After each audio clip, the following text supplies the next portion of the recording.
ആപ്കി അദാലത്തിൽ ഇന്ത്യയുടെ ഡിഫൻസ് മിനിസ്റ്ററായ രാജ്നാഥ് സിംഗിന്റെ മേലുള്ള കുറ്റാരോപണം ഇദ്ദേഹത്തിന്റെ പാർട്ടി ജനാധിപത്യത്തെ കൊല്ലുന്നു എന്നുള്ളതാണ്. ഇവിടെ നോക്കൂ സർ, അരവിന്ദ് കെജ്രിവാളിനെ ജയിലിൽ അയച്ചത് മുതൽ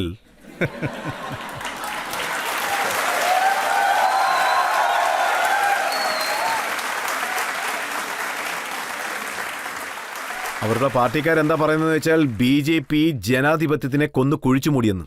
ഞങ്ങൾ ജയിലിലേക്ക് പറഞ്ഞയച്ചതല്ല. നിങ്ങൾക്കെല്ലാം അറിയാമല്ലോ, അത് കോടതി വിധിയാണ്. കോടതി അദ്ദേഹത്തിന് ഒരു റിലീഫും കൊടുത്തില്ല. എനിക്കറിയാവുന്നത് വെച്ച് നോക്കുമ്പോൾ ഇൻവെസ്റ്റിഗേഷൻ ഏജൻസിയും EDയും എല്ലാ ഡോക്യുമെന്റ്സും വളരെ വിശദമായി ചെക്ക് ചെയ്തിരുന്നു. അതെല്ലാം പരിശോധിച്ച ശേഷമാണ് അദ്ദേഹത്തിന് ജാമ്യം കൊടുക്കരുതെന്ന് കോടതി തീരുമാനിച്ചത്. പക്ഷെ അവരുടെ പാർട്ടിക്കാരെന്താ പറയുന്നതെന്ന് വെച്ചാൽ ഇലക്ഷന് മുൻപ് തിരഞ്ഞെടുക്കപ്പെട്ട ഒരു മുഖ്യമന്ത്രിയെ ജയിലിലേക്ക് അയച്ച് വലിയൊരു തെറ്റാണ് നിങ്ങൾ ചെയ്തതെന്ന്. ഈ ചോദ്യം എന്തിനാണ് ഞങ്ങളോട് ചോദിക്കുന്നത്? പക്ഷെ അത് നിങ്ങളുടെ ഗവൺമെന്റ്. ഞങ്ങളല്ലല്ലോ ജയിലിലേക്ക് അയച്ചത്. അദ്ദേഹത്തിനെതിരായി എൻക്വയറി നടന്നുകൊണ്ടിരുന്നു. EDയാണ് എൻക്വയറി നടത്തിയിരുന്നത്. അവരാണ് കേസ് ഫയൽ ചെയ്തതും. ഞാൻ അറിഞ്ഞത് നിങ്ങളോട് സംസാരിക്കണം, നിങ്ങളൊന്ന് നേരിൽ കാണണം എന്ന് പറഞ്ഞ് 9 സമ്മനും അയച്ചിട്ടുണ്ട്.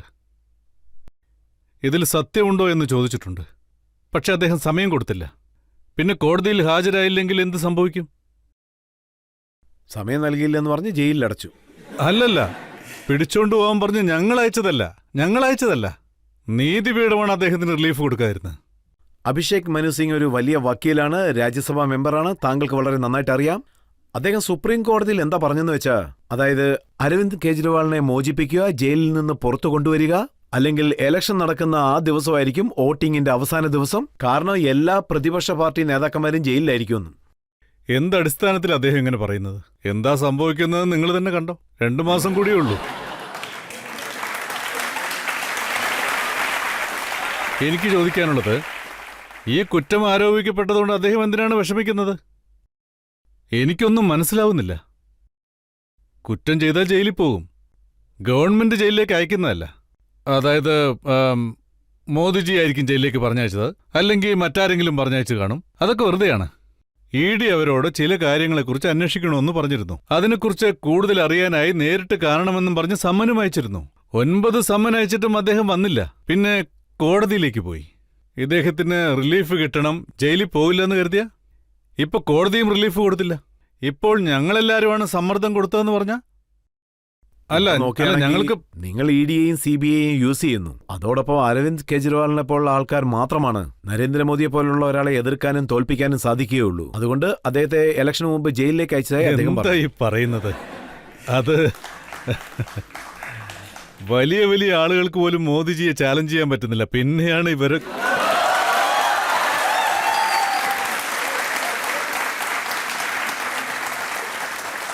മോദി സാറിന് മറ്റൊരു ചാലഞ്ചറും ഉണ്ട്, രാഹുൽ ഗാന്ധി. അദ്ദേഹം അരവിന്ദ് കെജ്രിവാൾ അറസ്റ്റ് ആയതിനു ശേഷം ട്വിറ്ററിൽ എന്താണ് എഴുതിയെന്ന് വെച്ചാ, പേടിച്ചുപോയ ഡിക്റ്റേറ്റർ ജനാധിപത്യത്തെ കൊല്ലണമെന്ന് കരുതുന്നു. ഇതുപോലെയുള്ള തെറ്റായ കാര്യങ്ങളൊക്കെ ഇവർക്ക് മാത്രമേ പറയാൻ കഴിയൂ. ഒരു കാര്യം ഞാൻ ഉറപ്പിച്ചു പറയും, ജീവിതത്തിൽ ഞാൻ ഒരു പ്രൈം മിനിസ്റ്ററെയും, കോൺഗ്രസിന്റെ പ്രൈം മിനിസ്റ്ററും ആയിക്കോട്ടെ, ഞാൻ ഒരിക്കൽ പോലും ആരെക്കുറിച്ചും ഇങ്ങനെ ചിന്തിച്ചിട്ടേയില്ല. കാരണം എനിക്കറിയാവുന്നിടത്തോളം പ്രധാനമന്ത്രി ഒരു ഇൻസ്റ്റിറ്റ്യൂഷനാണ്. നമ്മുടെ ഈ വലിയ മനുഷ്യനെപ്പറ്റി ഒരിക്കലും ഇങ്ങനെ തെറ്റായ കാര്യങ്ങൾ പറഞ്ഞു നടക്കരുത്. അദ്ദേഹം ഒരു ഇൻസ്റ്റിറ്റ്യൂഷനാണ്. അദ്ദേഹത്തെക്കുറിച്ച് തെറ്റായ കാര്യങ്ങൾ പറയരുത്. ഡിഫറൻസ് ഓഫ് ഒപ്പീനിയൻ എല്ലാവർക്കും ഉണ്ടാവും. ഇവര് തെറ്റ് ചെയ്തു, ഇവര് ശരി ചെയ്തു, എല്ലാവർക്കും ഒപ്പീനിയൻ ഉണ്ടാവും. അങ്ങനെ ചെയ്യരുത്, ഇങ്ങനെ ചെയ്താൽ നന്നാവും എന്നൊക്കെ. ഇങ്ങനെയുള്ള വാക്കുകൾ ഉപയോഗിക്കാം, ഇതാണ് നല്ലത്. ഇതുപോലെയുള്ള തെറ്റായ കാര്യങ്ങൾ പറയുന്നത് ശരിയല്ല. അതിന് ഞാൻ എതിർക്കുന്നു. അങ്ങനെ പറയരുത്. പക്ഷേ ഇലക്ഷന് മുൻപ് അരവിന്ദ് കെജ്രിവാളിനെ പോലുള്ള ഒരു വ്യക്തിയെ അറസ്റ്റ് ചെയ്താൽ അത് BJPക്ക് ക്ഷീണമാണെന്ന് താങ്കൾക്ക് എന്തുകൊണ്ട് തോന്നിയില്ല? ദൈവമേ, ഞങ്ങളാണോ അറസ്റ്റ് ചെയ്തത്? എന്തിനാ ഇങ്ങനെ പറയുന്നത് രജത് സാർ? എന്തിനാ അറസ്റ്റ് ചെയ്തതെന്ന് ചോദിച്ചാ? കാരണം കേസിട്ടത് ഇൻവെസ്റ്റിഗേറ്റിംഗ് ഏജൻസി വർഷങ്ങൾക്ക് മുമ്പേ തന്നെ ഈ കാര്യം ശ്രദ്ധിക്കാൻ തുടങ്ങിയതാണ്. ചിലരൊക്കെ ഇതിന്റെ പേരിൽ 1 വർഷം 1.5 വർഷം മുമ്പേ ജയിലിൽ പോയി. ഇത് ശരിക്കും പറഞ്ഞാൽ ഒരു കണ്ടിന്യൂസ് പ്രോസസ്സാണ്. അതുകൊണ്ടാണ് അവർ ജയിലിൽ പോയത്. ഇലക്ഷൻ അടുത്ത സമയത്ത് പിടിച്ചകത്തിട്ടു. ഇത് രാജ്യത്തിന് മുഴുവൻ അറിയാം. പുറത്തുണ്ടായിട്ടും എന്ത് ചെയ്യാനാ?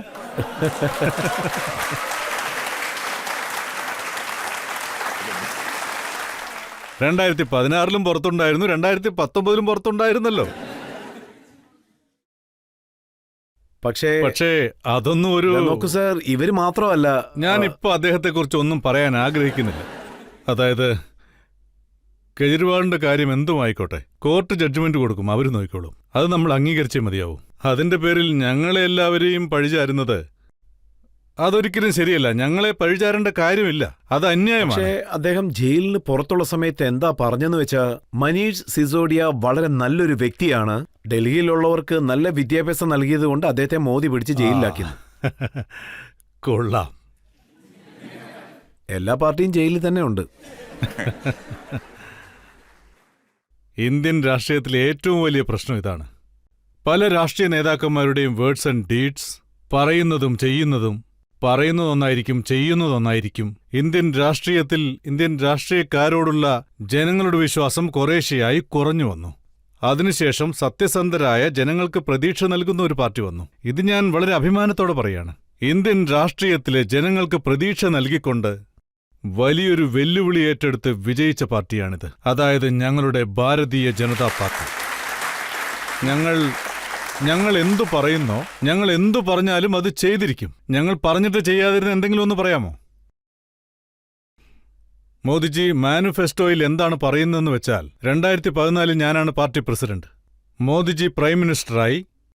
മോദിജി ആവർത്തിച്ച് എന്നോട് പറഞ്ഞു, പ്രസിഡന്റ് സാർ, നമ്മൾ ഭരണത്തിൽ കയറിയതിനു ശേഷം ജനങ്ങൾക്ക് കൊടുത്ത വാഗ്ദാനങ്ങൾ ഒന്നുപോലും പാലിക്കാതിരിക്കരുതെന്ന് അദ്ദേഹം പറഞ്ഞു. പക്ഷെ മാനിഫെസ്റ്റോയിൽ നിങ്ങളൊരു കാര്യം എഴുതിയിട്ടില്ലല്ലോ. ഇലക്ഷന് ശേഷം ജാർഖണ്ഡിന്റെ മുഖ്യമന്ത്രിയും ഡൽഹിയുടെ മുഖ്യമന്ത്രിയും ജയിലിലേക്ക് അയക്കുന്നുള്ള കാര്യം. അതല്ലേ പറഞ്ഞത്, ഞങ്ങളത് എഴുതിയിട്ടുമില്ല. അത് ഞങ്ങളുടെ ജോലിയുമല്ല. പക്ഷെ ജാർഖണ്ഡ് നിങ്ങളുടെ വൈഫിന്റെ സ്ഥലമല്ലേ, അപ്പൊ കാര്യങ്ങളൊക്കെ അറിയുമായിരിക്കുമല്ലോ. അല്ലല്ല, ഏജൻസീസ് അവരുടെ ജോലി ചെയ്യുന്നു. ഒരുപക്ഷെ എന്തെങ്കിലും തെറ്റ് ചെയ്താൽ, ഏജൻസീസ് എന്തെങ്കിലും തെറ്റ് ചെയ്താൽ കോടതി നോക്കിക്കോളും. ഞാനിപ്പോ പറയാം. അതായത് ഇപ്പോൾ ഞാൻ പറയാൻ പോകുന്നത് ഇന്ത്യൻ എക്സ്പ്രസിന്റെ ഒരു റിപ്പോർട്ടാണ്. ഇതിൽ എഴുതിയിരിക്കുന്നത്, ED കഴിഞ്ഞ 10 വർഷത്തിനുള്ളിൽ 147 പ്രമുഖ വ്യക്തികളെയാണ് അറസ്റ്റ് ചെയ്തിരിക്കുന്നത്.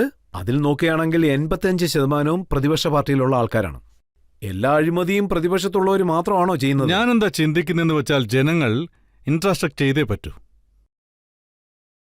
എന്തിനാണ് ഇതുപോലെയുള്ള കുറ്റങ്ങൾ ആരോപിക്കുന്നത് എന്ന് അവരും ചിന്തിക്കണം. മറ്റൊരു കുറ്റാരോപണം എന്താണെന്ന് വെച്ചാൽ, ഒരുപക്ഷെ അവർ BJPയിലേക്ക് വന്നാ അതിനുശേഷം അവരുടെ പേരിൽ ഒരു കുറ്റവും ഇല്ല. നീതിപീഠം നീതി നടപ്പിലാക്കിക്കൊണ്ടേയിരിക്കും. ആ ഭാഗത്തും ഈ ഭാഗത്തും ആരെവിടെ വേണമെങ്കിലും നിൽക്കട്ടെ. നിങ്ങൾ എന്ത് തന്നെ പറഞ്ഞാലും ശരി, അത് അജിത് പവാർ ആണെങ്കിലും ശരി, അല്ലെങ്കിൽ അശോക് ചൗഹാൻ ആണെങ്കിലും ശരി, അവർക്കെതിരായിട്ടുള്ള കേസുകളൊക്കെ തീർച്ചയായിട്ടും നടക്കുമെന്നാണോ എന്ത് പറയുന്നത്? വേണമെങ്കിലും ആയിക്കോട്ടെ, കോടതി കാര്യങ്ങൾ അതിന്റെ പാട്ടിന് നടക്കും. ഇൻവെസ്റ്റിഗേറ്റിംഗ് ഏജൻസീസ് അവരുടെ കാര്യങ്ങൾ ചെയ്തുകൊണ്ടേയിരിക്കും. പക്ഷേ ഇൻവെസ്റ്റിഗേറ്റ് ഏജൻസിയുടെ ഈ പ്രവൃത്തി കാരണം രാഷ്ട്രീയത്തിൽ ഒരു ഇമ്പാക്ട് ഉണ്ടാകുന്നു എന്നുള്ളത് സത്യമല്ലേ? ഡൽഹിയിൽ ഇലക്ഷൻ നടക്കാൻ പോവുകയാണ്. ഒരുപക്ഷെ കേജ്രിവാളിന് സിമ്പതി കിട്ടിയാൽ, ആരു തെറ്റ് ചെയ്യുന്നു അവരുടെ പൊളിറ്റിക്കൽ കരിയറിൽ അതിന്റെ അഡ്വൈസ് ഇമ്പാക്ട് ഉണ്ടാവും. താങ്കളുടെ പാർട്ടിയിലുള്ളവർ അരവിന്ദ് കേജ്രിവാളിന്റെ ഒരു വീഡിയോ റിലീസ് ചെയ്തിട്ടുണ്ട്. ആ വീഡിയോയിൽ എന്താണെന്ന് വെച്ചാൽ, ഒരുപക്ഷെ മനീഷ് സിസോഡിയ തെറ്റ് ചെയ്താൽ അദ്ദേഹത്തെ ജയിലിലേക്ക് അയക്കുക, അതുപോലെ ഞാൻ എന്തെങ്കിലും അഴിമതി കാണിച്ചാൽ തീർച്ചയായിട്ടും എന്നെയും ജയിലിലേക്ക് അയക്കുമെന്ന്. എന്നിട്ട് പോയല്ലോ.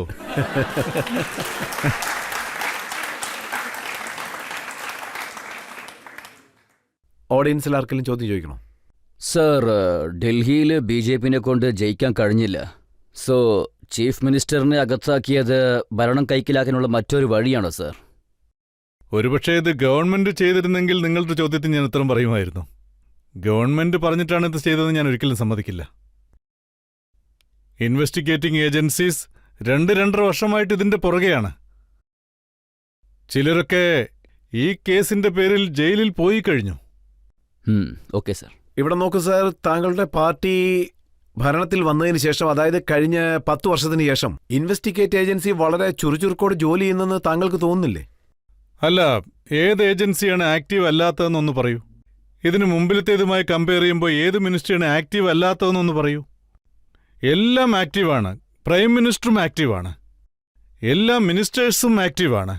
അതുകൊണ്ടാണ് ഇന്റർനാഷണൽ കമ്മിറ്റിയിലെ ഇന്ത്യയുടെ സ്ട്രക്ചർ ഇത്രയും വളർന്നിരിക്കുന്നത്. പൂർണ്ണ കോൺഫിഡൻസോടെ ഞാൻ പറയുക, ആദ്യം ഇന്റർനാഷണൽ ഫോറത്തിലെ ഇന്ത്യയുടെ സ്ഥാനം താഴെയായിരുന്നു. ഇന്ത്യയുടെ വാക്കുകൾക്ക് എത്രത്തോളം പ്രാധാന്യം കൊടുക്കണോ ഇത്രയും കാലം അത് കൊടുത്തിട്ടില്ല. പക്ഷേ ഇന്ന് ഇന്റർനാഷണൽ ഫോറത്തിൽ ഇന്ത്യ എന്തെങ്കിലും പറഞ്ഞാൽ ലോകം മുഴുവൻ ഇന്ത്യ എന്താണ് പറയുന്നതെന്ന് കാതുകൂർപ്പിച്ചുകൊണ്ടിരിക്കുകയാണ്. ഇതാണ് ഇന്ത്യയുടെ വളർച്ച. പ്രധാനമന്ത്രി ആക്റ്റീവാണ്, ഇൻവെസ്റ്റിഗേറ്റ് ഏജൻസീസ് എല്ലാം ആക്റ്റീവാണ്. ഇപ്പോൾ കോൺഗ്രസിന്റെ കംപ്ലൈന്റ് എന്താണെന്ന് വെച്ചാൽ ഇൻകം ടാക്സ് ഡിപ്പാർട്ട്മെന്റും ആക്റ്റീവായെന്ന്. കോൺഗ്രസ് പാർട്ടിയുടെ 210 കോടി എല്ലാവരും മുഴുവൻ സമയവും അവരുടെ ജോലി സത്യസന്ധമായി ചെയ്യുന്നു. ആർക്കും ഇനാക്റ്റീവ് ആയിരിക്കാൻ കഴിയില്ല. എല്ലാവരും ആക്റ്റീവായിരിക്കണം.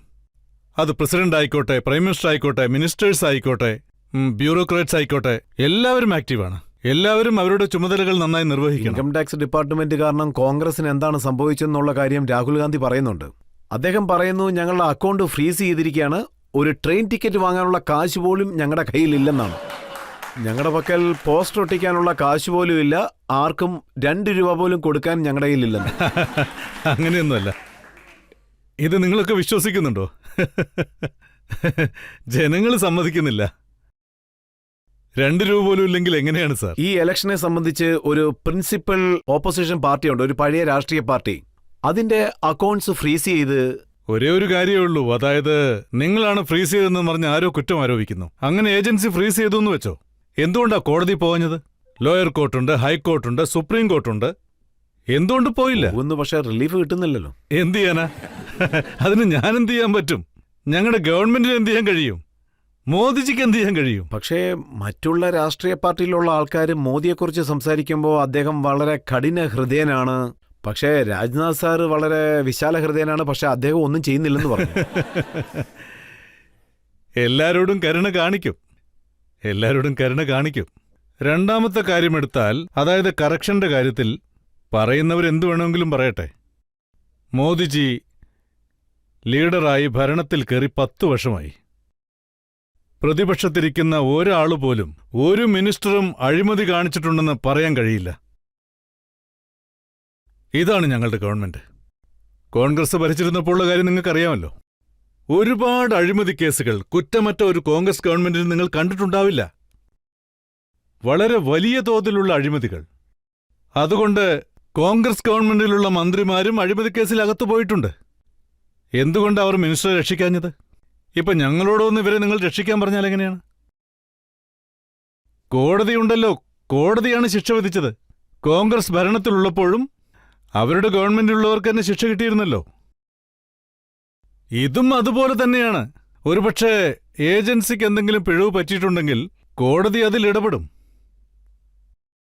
തെറ്റ് ചെയ്തവരെ കോടതിക്ക് ശിക്ഷിക്കാൻ അധികാരമുള്ളൂ. കോടതിക്ക് മാത്രമേ അധികാരമുള്ളൂ. ഇതാണ് രാഹുൽ ഗാന്ധി തന്റെ പ്രസ് കോൺഫറൻസിൽ കംപ്ലൈന്റ് ആയിട്ട് പറഞ്ഞത്. ജനാധിപത്യത്തെ കൊല്ലുന്നു, ഞങ്ങളുടെ അക്കൗണ്ട്സ് ഫ്രീസ് ചെയ്യുന്നു, മീഡിയയും ഒന്നും ചെയ്യുന്നില്ല, കോടതി ഒന്നും ചെയ്യുന്നില്ല, എല്ലാവരും കാഴ്ചക്കാരായിട്ട് നിൽക്കുകയാണ്. എന്ത് കഥയാണിത്? അപ്പൊ കോടതിയുടെ കാര്യത്തിൽ ഇങ്ങനെയൊക്കെ പറഞ്ഞാൽ ആരെങ്കിലും പോയി കേസ് കൊടുക്കും. അവർ മറ്റൊരു കാര്യം കൂടി പറയുന്നുണ്ട്. ഒരുപക്ഷെ നരേന്ദ്രമോദി പറഞ്ഞിട്ടുണ്ടെങ്കിൽ അത് കണ്ടംപ്റ്റ് ഓഫ് കോർട്ടാണ്. ഒരുപക്ഷെ നരേന്ദ്രമോദി 3ാമത്തെ പ്രാവശ്യവും ജയിക്കുകയാണെങ്കിൽ അതിനുശേഷം ദേശത്ത് ജനാധിപത്യത്തിന് ഒരു ജോലിയും കാണില്ല. അതിനുശേഷം ഇലക്ഷനും നടക്കില്ല, മോദിയായിരിക്കും എപ്പോഴും പ്രധാനമന്ത്രി. കോൺസ്റ്റിറ്റ്യൂഷനിൽ പ്രൊവിഷനുണ്ട്. പ്രൊവിഷനിൽ നിന്ന് ദൂരെ മാറി അതൊഴിവാക്കി ഞങ്ങൾ എന്തെങ്കിലും ചെയ്തിട്ടുണ്ടോ? ഏതെങ്കിലും ഒന്ന് കാണിക്കൂ. പക്ഷെ പ്രതിപക്ഷം എന്താണോ പറയുന്നതെന്ന് വെച്ചാൽ ഗവൺമെന്റ് ഈ ED, CBI, ഇൻകം ടാക്സ് ഇവരെയൊക്കെ ആയുധമായിട്ട് ഉപയോഗിക്കുന്നു, പ്രതിപക്ഷത്തുള്ളവരെ പേടിപ്പിക്കുന്നു. ഇത് വളരെ തെറ്റാണ്, ഒരിക്കലും സത്യമല്ല. ഇത് പൂർണ്ണമായും നുണയാണ്. നിങ്ങൾ തന്നെ പോയി ചോദിക്കൂ. ഒരു പൊളിറ്റിക്കൽ പാർട്ടി നിങ്ങൾ തന്നെ പോയി ചോദിക്കൂ. ജനങ്ങളുടെ വിശ്വാസം പിടിച്ചെടുക്കൂ. ആ വിശ്വാസമാണ് ഏറ്റവും വലുത്.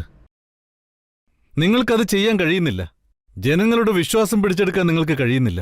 നിങ്ങളുടെ കുറവുകൾ മറച്ചുവെക്കാൻ വേണ്ടി രാജ്യം ഭരിക്കുന്നവരുടെ മേൽ ഇല്ലാത്ത കാര്യങ്ങൾ ആരോപിക്കാൻ നിങ്ങൾ ശ്രമിക്കുന്നു. അവർ ജനങ്ങളോട് പറയുന്നു, ജനങ്ങളെ നിങ്ങൾ ചെയ്യുന്ന വോട്ടെല്ലാം EVM മുഖേന BJPക്കായിരിക്കും പോകുന്നതെന്ന്. ഏതെങ്കിലും ഒരു സംസ്ഥാനത്തിൽ അവർ ജയിക്കുകയാണെങ്കിൽ അവിടെ EVM കറക്റ്റാണ്. ഏത് സംസ്ഥാനത്തിലാണ് അവർ തോൽക്കുന്നത് അവിടെ EVMന് പ്രശ്നമുണ്ട്. എന്താ ഇത്? ഇതിനെന്ത് ചെയ്യാൻ പറ്റും? നിങ്ങൾ തന്നെ തീരുമാനിക്കൂ. ഓപ്പോസിഷൻ ഇത്രയ്ക്ക് വീക്കായതിനു ശേഷം അവരെ കൊണ്ട് എന്ത് ചെയ്യാൻ പറ്റും? താങ്കൾ തന്നെ പറ. രാജ്യത്തൊരു ശക്തമായ പ്രതിപക്ഷം വേണ്ടേ? ഇല്ല, അദ്ദേഹത്തിന് മനസ്സിലാക്കി കൊടുക്കാനുള്ള ശേഷി എനിക്കില്ല.